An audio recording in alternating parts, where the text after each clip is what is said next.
বাংলাদেশের সাবেক রাষ্ট্রপতি মোহাম্মদ আব্দুল হামিদ সম্প্রতি গোপনে দেশ ত্যাগ করেছেন, যা রাজনৈতিক অঙ্গনে ব্যাপক আলোচনার জন্ম দিয়েছে।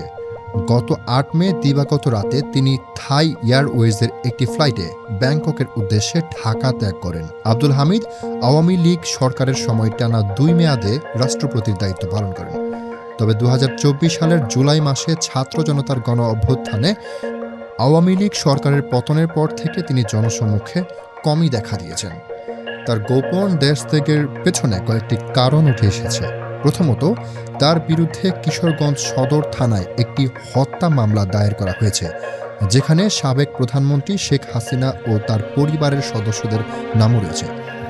দ্বিতীয়ত, তিনি গুরুতর অসুস্থ এবং দেশের হাসপাতালে নিরাপত্তার অভাবে চিকিৎসা নিতে পারেননি বলে জানা গেছে। তার দেশ ত্যাগের সময় তিনি সাধারণ পোশাকে এবং মুখে মাস্ক পরে বিমানবন্দরে উপস্থিত হন, যা তার গোপনীয়তা রক্ষা করার ইঙ্গিত দেয়।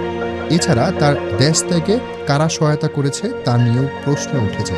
জাতীয় নাগরিক পার্টির একজন নেতা দাবি করেছেন, রাষ্ট্রপতির কার্যালয় থেকে ফোন কলের মাধ্যমে তাকে ছেড়ে দেওয়া হয়েছে।